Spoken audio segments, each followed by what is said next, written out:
I've always hated my boss, but after the accident, everything changed. A demonic Empress took over her body. And now, I'm the only one who can help her.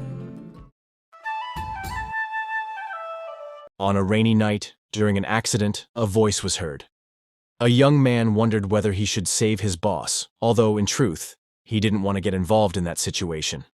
While trying to save her, he recalled everything she had done to him at work, and how much she had overburdened him in recent times. He settled her carefully on the ground, thinking he was acting out of mere compassion, and questioned whether he would accumulate any good virtue by doing so. He approached and performed mouth-to-mouth resuscitation on his boss.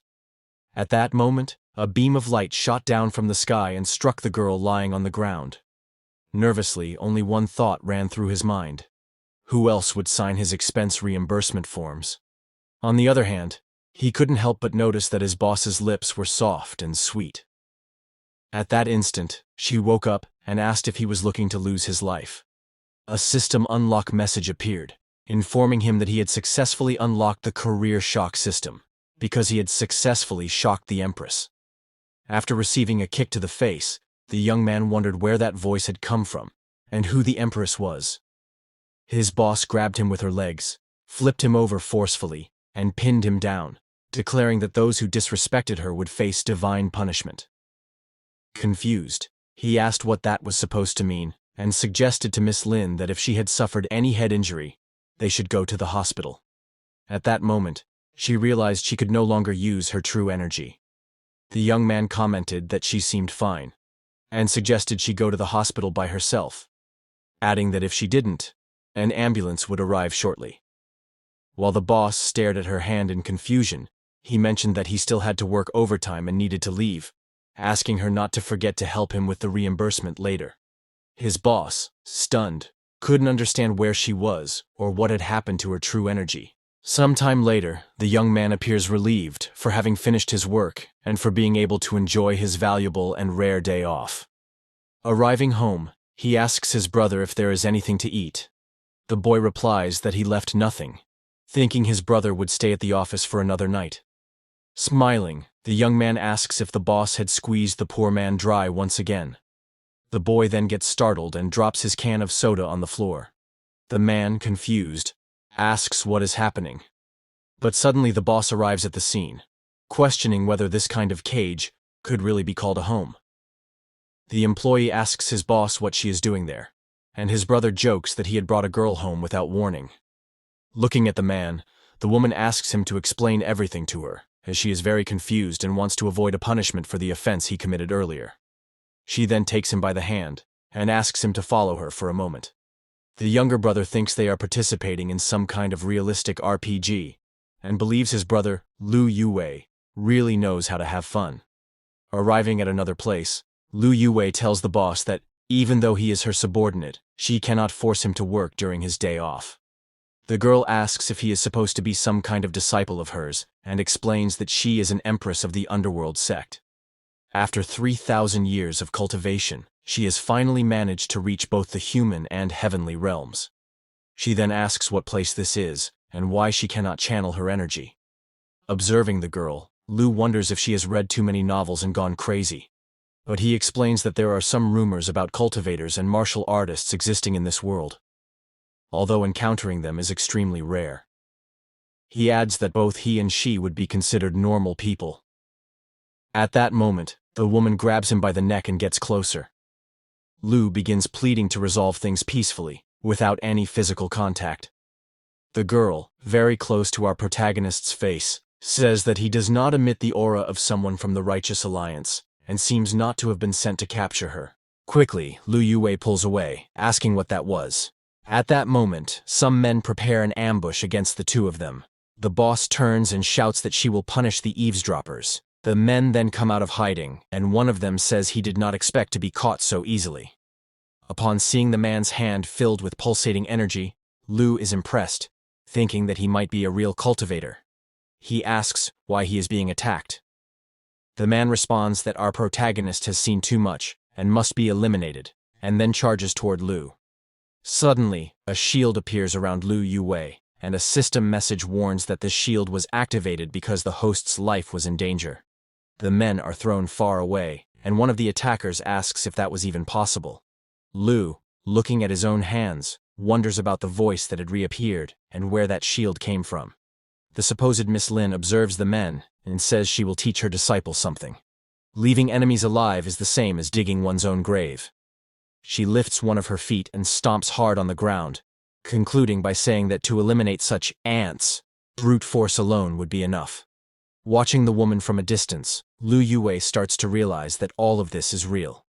He has truly awakened a shock system, and the person standing before him no longer seemed to be Miss Lin, but the true Empress. Some time later, while returning home, Lu read the messages his younger brother had sent, informing him that he would leave the house free and spend the night at a cyber cafe. The boy also asked how a not-so-beautiful girl could be interested in Youwei. Nervous, the protagonist asked himself the same question.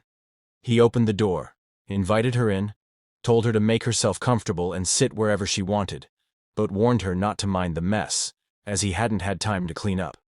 She sat down on a sofa and said she didn't mind. Trying to understand the current situation, Lu then asked if she had really crossed worlds and taken possession of his boss's body, Miss Lin Miyauki. The Empress replied that it was more or less like that and explained that during a tribulation, after her successful ascension, at the moment she was about to fight against the Righteous Alliance, she ended up falling into that body and losing her powers. Lu asked if those people from the Righteous Alliance were her enemies. The Empress answered that they were just a bunch of hypocritical idiots who thought themselves righteous, but if they wanted to fight, she would show them what a true massacre was. Feeling uncomfortable, Lu thought that, in this world, she would be considered a tyrannical leader. He offered her a drink and warned that this world had different rules and laws. He picked up the TV remote and suggested she see for herself. He began explaining that, in this world, there were things like magic, witchcraft, and advanced weaponry, and that reaching the skies or destroying meteors could be done with just a flick of a finger. Confused, she asked if such a strange path really existed. Lu confirmed it, and added that no matter how powerful someone's cultivation was, they could not resist such forces. Therefore, he asked her to avoid harming others, or there would be serious consequences. She stood up and commented that the energy in this world was so weak that she doubted there were any great masters around. Then she placed 2 fingers on his forehead and said that Lu's aptitude was among the best she had ever seen. Embarrassed, Lu wondered if his aptitude had been enhanced by the system. The Empress commented that if he had been in her world, he would reach the spirit refiner level within 300 years, and that was a pity. At that moment, Lu's cell phone started ringing. Sighing, he said it was just a worker wanting to get paid. When he checked the device, he saw it was his supervisor, who had sent him several messages demanding that he fix the bug immediately, threatening that if it wasn't done that night, he needn't bother coming to work anymore. Annoyed with the pressure, Lu remarked that the supervisor should be turned into an AI that didn't need rest. The Empress approached the window and said that working late into the night was no different from hard labor. Looking at the sky, she remembered that once she had seen the man responsible for bridge repairs mistreat the workers' wives and children, and because of that, she had cut him into pieces. Lu looked at her, confused, thinking how casually she talked about ending lives as if it were nothing. She continued explaining that this incident had been used by the Righteous Alliance as an excuse to attack her, but, confident, she said she didn't care, because those idiots would never be able to defeat her. The protagonist then thought that maybe she wasn't so bad after all. He asked her if her cell phone was still working, as such an item was very essential here. Curious, the Empress asked if the item was truly that magical, and began looking for it. She handed it to Lu, asking if that was what he meant. Lu thought it likely that, given the accident, the phone would be broken. But to his surprise, he realized that even with the car destroyed, the device had suffered no apparent damage. He took her hand and said he would show her how to use it. He brought her finger close to the screen and explained that this was how she could unlock the phone.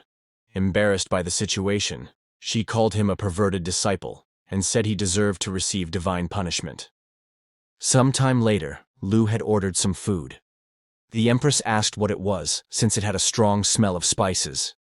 Showing the snack, Lu said that barbecue was the best option for the evening. He grabbed a skewer and offered another one to her, telling her to try it. As she put it in her mouth, she felt something new. She said it wasn't bad, but the sensation was as if a dragon were breathing fire into her mouth. She asked if they often ate that kind of food. Lu replied yes, and asked if there wasn't chili in her world. The Empress said there was, but it wasn't nearly as strong. Lu commented that there were indeed differences between their worlds, but that people there were used to eating like that. He then offered her a can of Coca-Cola, saying it was the best thing to go with the food, and that although it looked like poison, it tasted really good. She took a sip and spat out a bit, saying it gave her a tingling feeling on her tongue and a fizzy sensation in her stomach. Lu explained that it was very popular there, helped quench thirst, but that if you drank too much... Suddenly she burped. Laughing, he added that people who drank too much usually burped easily. Looking at the can, she said it actually tasted good, but really did seem like poison. Then she thought that, if she were drinking that in her palace, her disciples would freak out. She would tell them she was using that poison to temper her body, but that they shouldn't imitate her. Everyone would celebrate. Lost in those thoughts, she smiled. He asked if it was really good for her. Coming back to herself, she said she was just thinking about something. Lu offered to buy something else in case the chili was too strong. She held his arm and said she just wasn't used to it. Lu asked if she was sure because it could be really spicy. With a super spicy skewer in hand, she said she was the Empress, and shouldn't be afraid of a mere chili. She tried to eat it again, but couldn't handle it. He then offered her a bowl of noodles, and the Empress commented that it wasn't as spicy. Sometime later, she showed up clinging to a can of Coca-Cola, saying it had become her favorite thing. Watching from afar, he remarked that he had told her not to be so stubborn. At that moment, his phone started ringing. When he checked the messages, it was once again his supervisor, asking if he had fixed the bug, and saying that if the protagonist didn't resolve it that night, he'd report it to that damned boss in the morning. Looking at the message, the protagonist thought that man still wanted to be the boss's lapdog, even without knowing what had actually happened. Looking at the boss's body, he thought it didn't matter, as long as the person was there. The next day, at the company building, the Empress was fascinated by the elevator. Lu asked if she remembered that everyone called her Chief Lin. She said she did. When they arrived at the 18th floor, the elevator doors opened and a man walked up to her, saying she had been very cruel, since people had been worried about her, and she hadn't said a word all night. He leaned over her and said that at least she was safe, and asked her to hurry so she could enjoy the breakfast he had made for her. The Empress asked Lu Youwei who that man was, and he explained that it was Gu Xiaonan, one of her suitors. More precisely, the son of the building's owner. Pointing at Lu, Gu Xiaonan said he shouldn't be sharing the elevator with her. Waving his hand in front of his face, he complained that he couldn't stand the smell of poverty anymore. Completely ignoring the man, the Empress and Lu went to her office to check a document. At that moment, another man came running toward her. He pointed at the protagonist and asked her to fire him, because he hadn't finished what he needed to do the night before, since Lin hadn't fixed the bug, and he was always slandering the boss. Whispering in her ear, Lu told her that this was the man who had called during the night. Annoyed, the Empress said that so he was the one slandering her. Nervously, the man said he would never do such a thing, and that it was probably Lu Youwei twisting the truth. The Empress shouted that she and Lu had been together all night and asked if the man still had the nerve to lie. Everyone around was shocked by the information, creating tension in the room and leaving the protagonist desperate. But at that moment, a system message appeared, saying that he had awakened the shock system, and as a reward had received a set of ancient martial arts techniques. Entering the company's presidential office, Lu was sitting at the desk and said that fortunately, the computer password wasn't a problem for him. As soon as he accessed the documents, they would know where the boss lived. The Empress commented that, from what she had heard, this boss hadn't been very kind to him, which was why he was going through so much trouble to help her. The protagonist said he just wanted to help her, but deep down, he wanted to use the powers she had as the boss.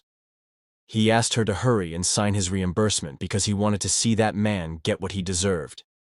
He added that he couldn't leave her alone, since some reporters might find her, and that would be like abandoning her to her death. Frightened, she thought the reporters were going to arrest her. Tasting the food on the boss's desk, Lu commented that it was delicious and asked if she didn't want to try some. Remembering the spicy food from the previous day, she refused to try it this time. Lu said this dish wasn't spicy. Sometime later, as they were leaving the presidential office, they found the liar carrying some buckets. Crying, he asked if that would be enough, since his back hurt a lot. The Empress turned to him and said she was being very kind for not punishing him with divine retribution, and that if he complained again, she would add 10 more hours. Gu asked her what kind of chaotic work Youwei had to be involved in. Whispering, he said the protagonist was clumsy and poor, and asked that his behavior not influence her. The Empress became irritated upon hearing that and turned to face him. The man said she had given him that look before, but now she seemed like a different person. Lu turned to him and thanked him for the delicious ham. Surprised, the man asked if the protagonist had even eaten what he had made for her breakfast. Lu walked away with the Empress and told the man they had some important matters to deal with.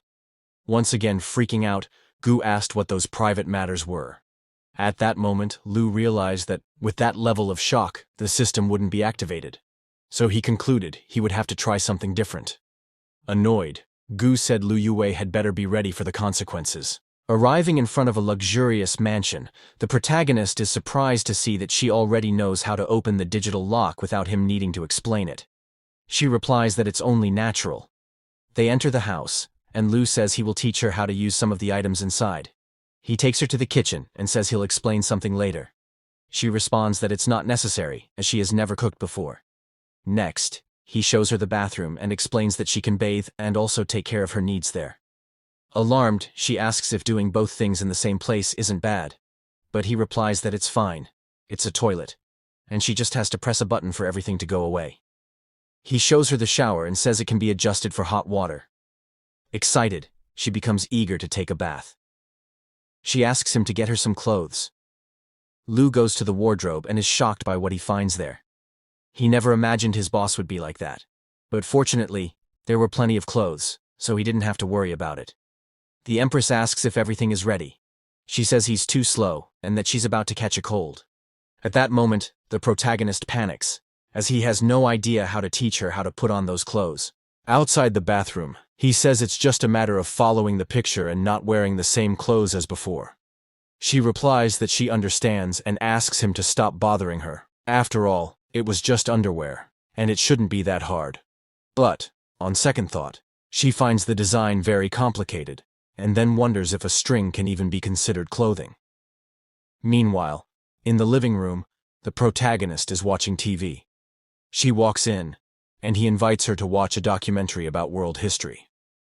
She becomes interested, and he explains that the documentary talks about the evolution of life, industry, and energy.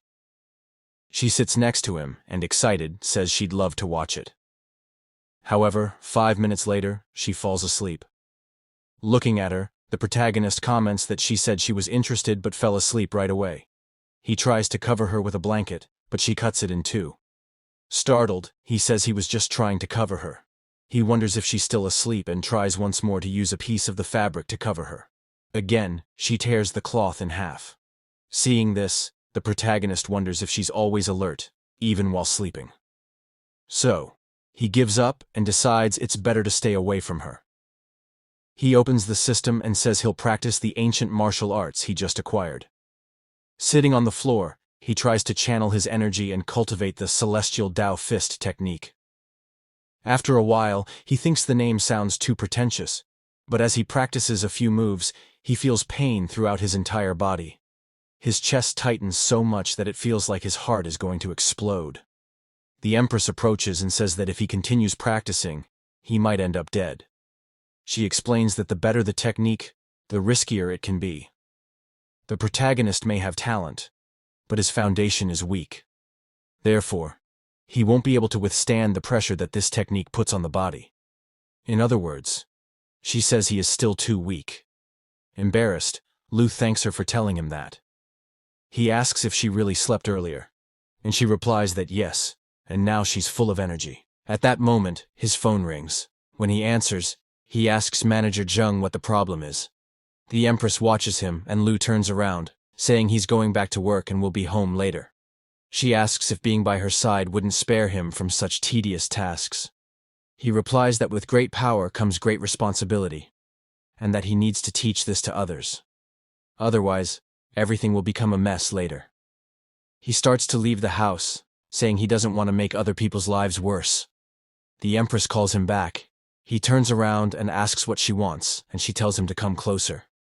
Embarrassed, Lu stammers that maybe it's not appropriate. Suddenly, she hits him on the head. He asks if he offended her somehow, and she tells him to forget it and just go. Confused, he asks if she's sending him away, and she tells him to stop being silly and stay.